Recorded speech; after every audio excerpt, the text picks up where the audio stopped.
जब भी एक तरह का मोबिलाइजेशन होता है वो खतरनाक है इस देश के लिए। प्रोफेसर रागी को लीजिए। प्यार से आए चले गए, क्या खतरा किया?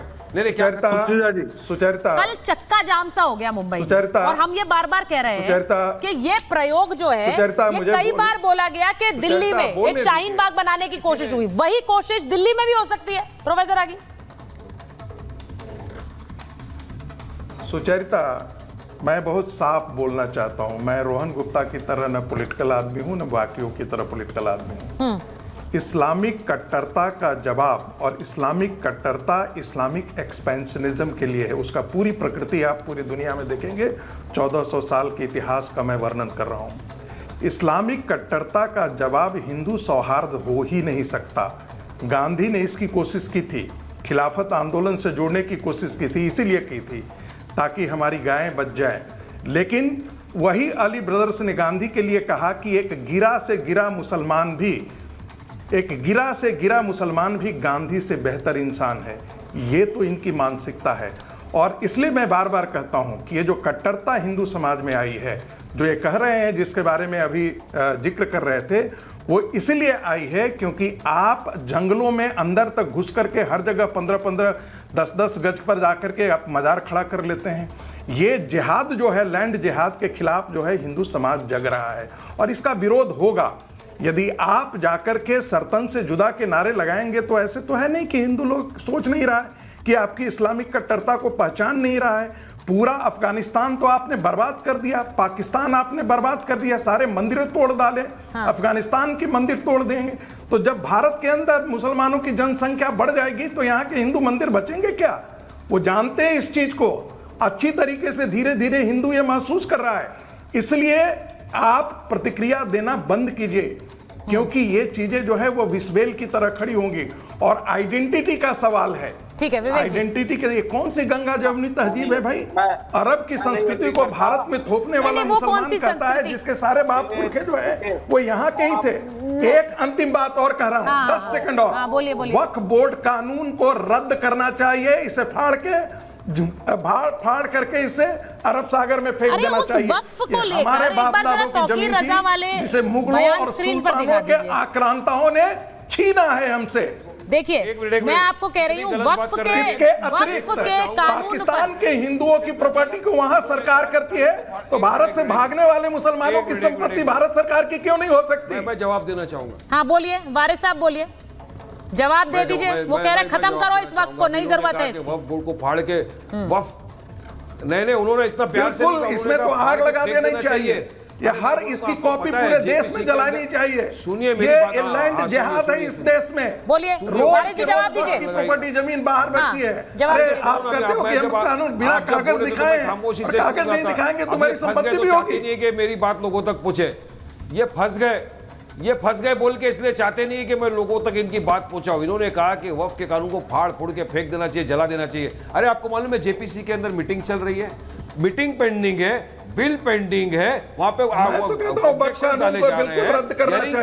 उसके दरमियान इतना बड़ा बयान क्यों दिया?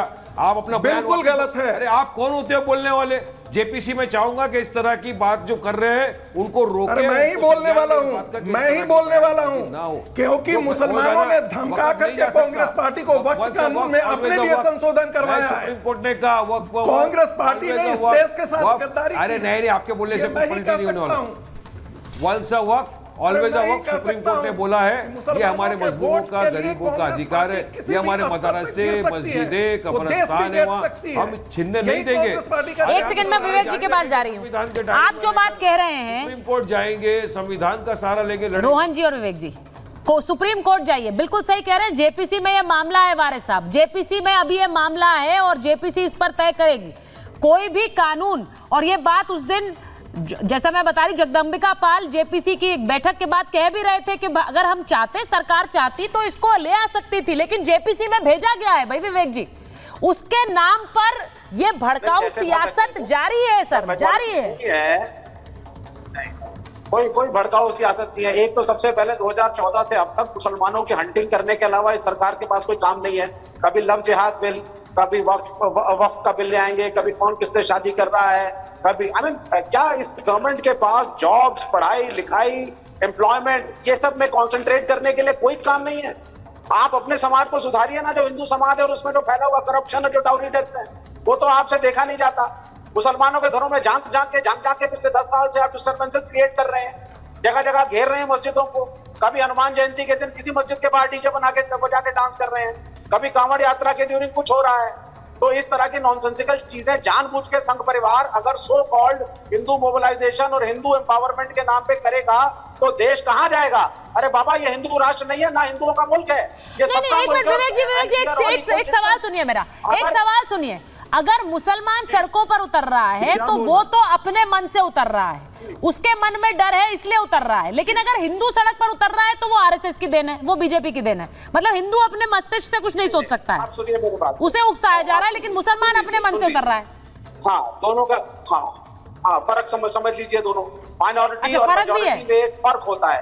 किसी भी मुल्क के अंदर minorities are they are more sensitive. अब एक जलसा निकला, कैसे बातें कर रहे हैं Vivek Srivastava? There is no logic in what you are saying, there is no logic in what you are saying. कैसे लॉजिक है सर इसमें? आप कह रहे माइनॉरिटीज आर मोर सेंसिटिव, मतलब ये क्या लॉजिक है? ये कोई लॉजिक नहीं है सर, एब्सोल्युटली। मतलब हिंदू में कोई सोच नहीं है, उसकी कोई समझ नहीं है, वो सिर्फ आरएसएस के इशारे पर चल रहा है। ऐसे जो नफरत फैलाने वाले लोग हैं उनको शर्म आनी चाहिए। आज जो 15 करोड़ की रैली निकाल रहे हैं, कह रहे हैं कि एक हाथ में हम संविधान रख रहे हैं, दूसरे बोल रहे हैं कि सर कलम करने की बात कर रहे हैं। अब मुझे नहीं लगता है कि इनको ये अधिकार है। जिस प्रकार से सर करें कि आप लोग बात कर रहे हैं संविधान के नाम पे, आपको कौन से, विवेक जी आपको तो शर्म आनी चाहिए। आपको तो प्रसाद से भी उसमें भी प्रॉब्लम नहीं है, आपको तो अपना नाम ही बदल लेना चाहिए। आपको जी किस प्रकार से बात कर रहे हैं? हिंदू हिंदू नहीं है। अगर हिंदू समाज बड़ा है तो इसका मतलब उसके कोई अधिकार नहीं है। आप नफरत फैलाते जाएंगे, आपको ये अधिकार दे दिए कि 15 करोड़ है सब तल्सकल कर देंगे। आप लोग वक्फ बोर्ड के नाम पे ये गुमराह कर रहे हैं देश को।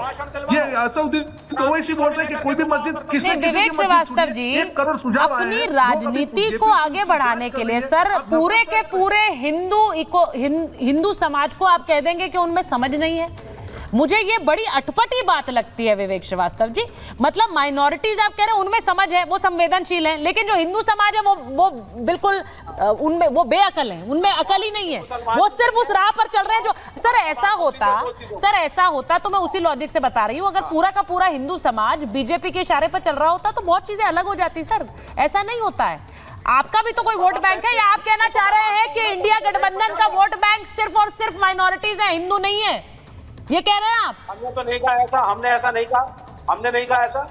और हाँ, आपकी बात से ऐसा लग रहा है ना कि सारा हिंदू समाज सिर्फ बीजेपी आरएसएस की सोच पर चल रहा है। हम सेक्युलर कॉन्स्टिट्यूशन को बचाएंगे सर। सेक्युलर कॉन्स्टिट्यूशन को बचाने की जिम्मेदारी हर व्यक्ति की है, हर व्यक्ति की है। वो अगर उस कॉन्स्टिट्यूशन और उस सोशल फैब्रिक को खतरा न रोहन गुप्ता जी की पार्टी पहुंचा सकती है, न वारिस पठान जी की, न आपकी।